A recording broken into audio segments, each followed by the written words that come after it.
Hi everyone, thanks for joining me for another class. We are going to be talking about layers today. It's one of the hallmarks of Photoshop and it's one of the foundations that you have to learn before you can really excel at becoming super proficient in Photoshop. You have to cover layers, okay? So what we're going to be talking about today is layers. We're going to be talking about regular pixel-based layers, adjustment layers, layer modifications, blend modes, blend if. We're going to be talking about it all. And text layers as well. So before we get started, let me just show you why we need layers.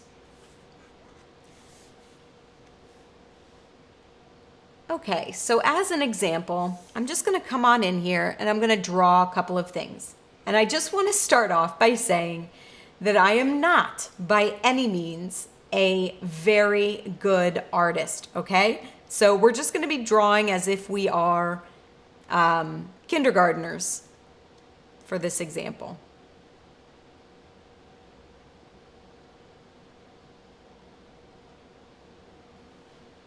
Okay, so I'm gonna draw a tree. I told you guys.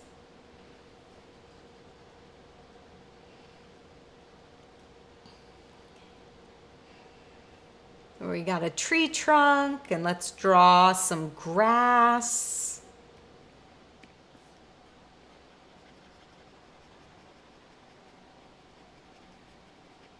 Okay, I told you guys. Not a good artist, but you just gotta bear with me. Okay. So there's our tree. Let's draw a couple mountains in the background.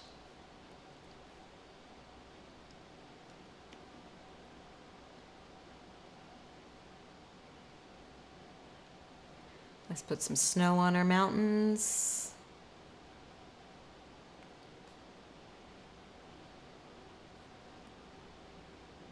Okay, and let's draw a cloud. So we've got our beautiful image here, right? This is just a lovely image.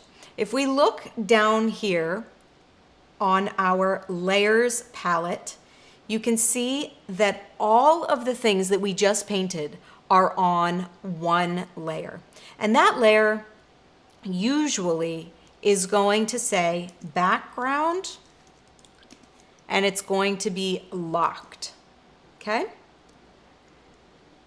So in order to unlock our layer, we can either double click the layer or we can come up and basically turn off our lock icon right here. I'm going to get into this a bit more later, but what I wanted to just show is that all of the art that we have done is on one layer.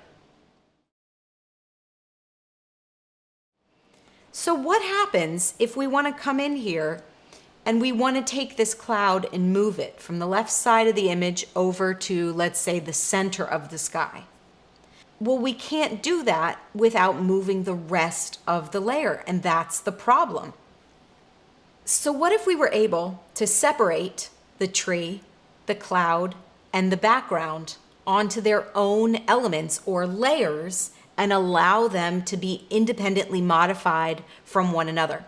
Well, I have my trusty background tree, my trusty background mountains.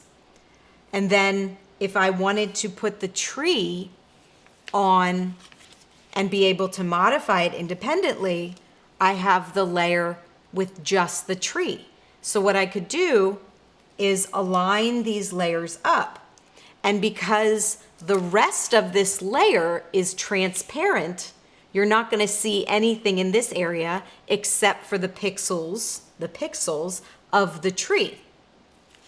So we've got our background and we're lining up our tree on two different layers.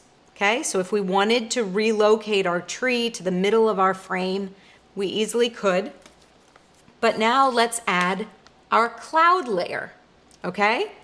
Let's put our cloud layer on top. Let's line up our layers. And now if we wanted to move the tree to the middle of our frame and then flip our cloud horizontally, we can easily modify our image because the different elements are on their own layers. So let's go back to the screen and let's properly create the exact same scene, but we're going to do it where each element is on its own layer, allowing us to modify anything that we could ever need to modify very quickly and easily. I'm going to start with a blank document by using my marquee tool, making a selection of my entire document, and then I'm going to choose Edit, Fill, and then I'm going to choose White from my Contents menu. That's going to make my background layer white, but unlocked still. So let's go ahead and lock our background layer. And the first thing that we want to do is we want to create a layer for our grass. So we'll come down to the bottom of our layers palette, and we're going to choose this icon, which is the Add New Layer icon. That's going to create a transparent layer here. We can tell that this layer is transparent because of the checkbox design that we see within the icon of the layer within our layers palette. So in order to rename a layer, we just double click the name of the layer and let's call this grass.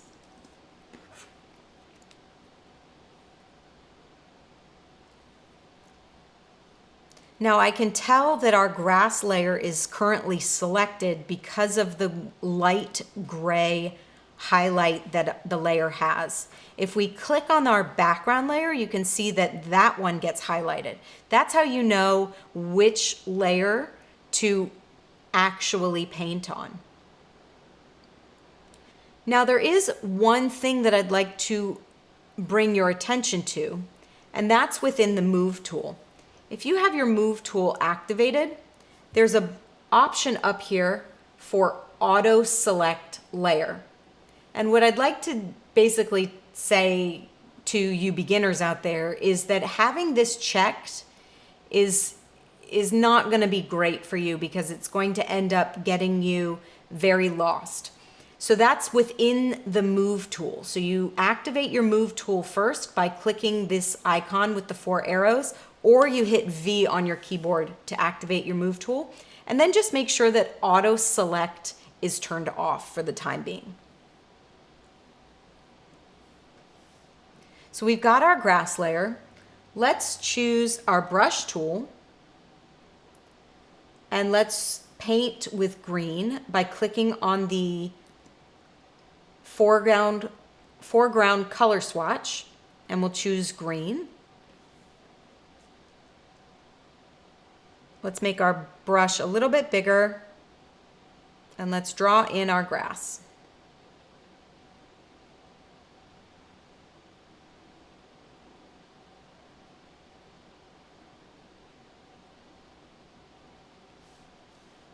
Okay, so I want to show you something that just happened. If we look down in our layers palette, you can see that the shape of the grass layer icon has changed its dimensions. The reason why this happens is because if you right click or control click in the empty space of our layers palette here, you have a couple different view options for our layers palette. You can choose to have no thumbnails, and thumbnails are these boxes that you see here.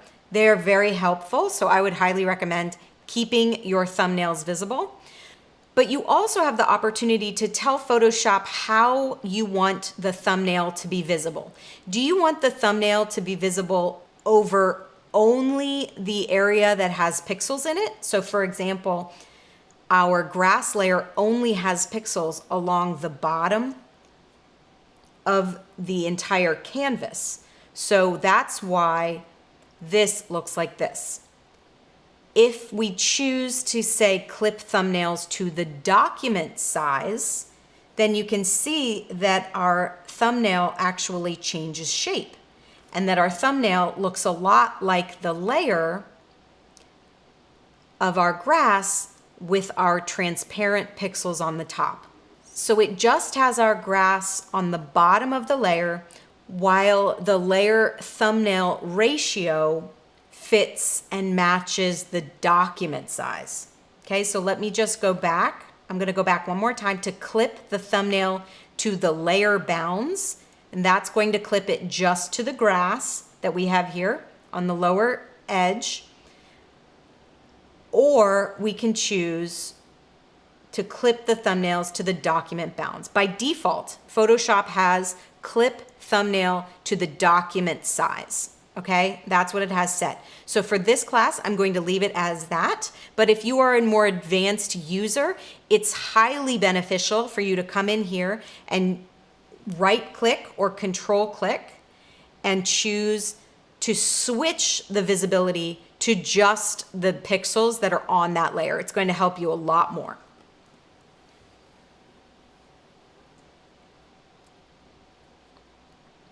So now let's move on. We're going to draw our tree, okay? So the first thing is going to be to create a new layer.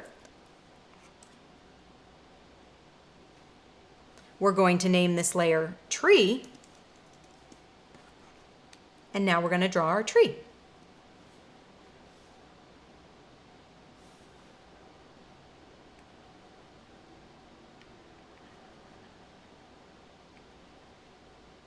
Just as we did before.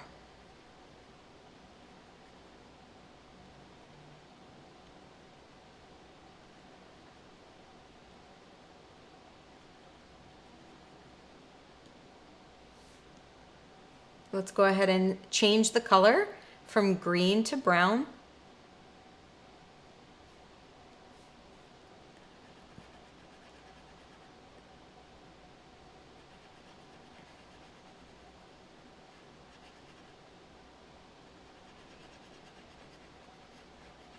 Go ahead and just laugh at my art skills. It's okay. You're allowed. All right, so we got our tree. I want to create a couple more layers. Let's come over here. Let's add a new layer.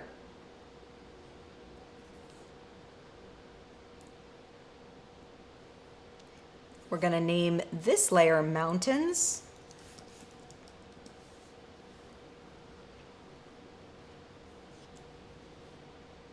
Let's draw our mountains.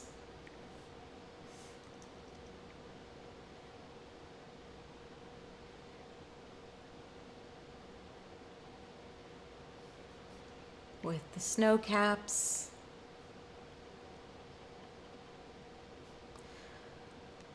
I should just get a award for how great my art is.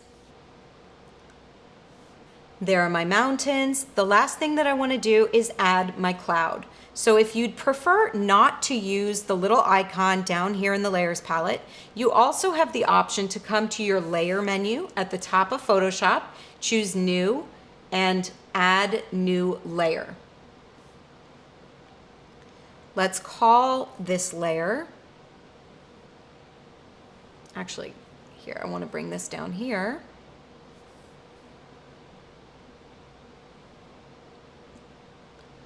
Let's call this new layer Cloud.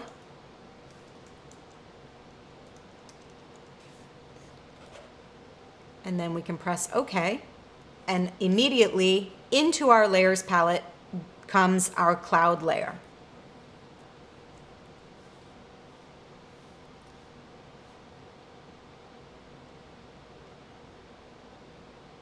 All right, so there we go.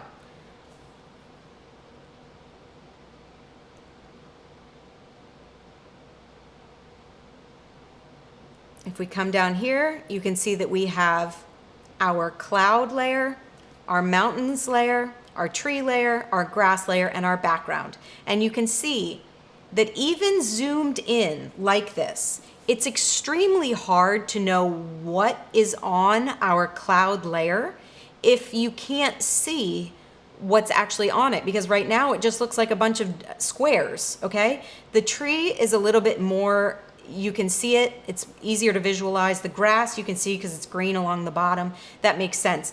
But if we right click or control click in the empty space of our layers palette and we choose clip thumbnail to layer bounds, all of a sudden the layers look a lot easier to decipher. So this becomes especially important if you are lazy about naming your layers as well. If you say if this is just layer 7, you don't know what it is on the inside of it, and then it's going to be extremely hard for you to find out what layer is associated with what element in your image, okay? So now, what was our original request? We wanted to move the cloud, okay? So what we can do is we can take our cloud layer, we can make sure that it's selected, we can activate our move tool, and then we can literally click and very easily relocate this cloud to anywhere in the image. Now, in the same vein, let's say down here we don't like the way that this looks because we would prefer that the grass be on top of the tree. So if we look at our layers palette, the way that layers work is that whatever's on the bottom is going to be at the bottom of our stack. And then as the layers add up on top of it, the visibility is going to be hidden by whatever is laying on top of it. So right now, the bottom of the tree that you see here is laying on top of our grass layer.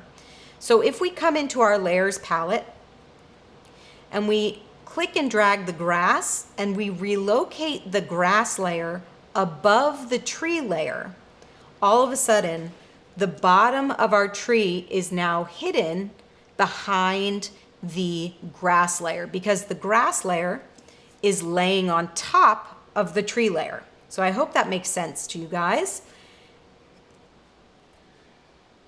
All right, folks, that is the reason why layers are so important in Photoshop. They're basically what everything is based on, okay? And so if you incorporate layers into your retouching, which you should, you're going to have so much more flexibility with all of the different elements of your artwork or your photographs. For example, you could have hair on one layer and you could have eyes on another layer, or you could have adjustment layers or text layers. I mean, literally, we have just hit the tip of the iceberg on why we use layers. So the rest of this class is going to be devoted to all of the different types of layers that there are and what they can do for you in your retouching.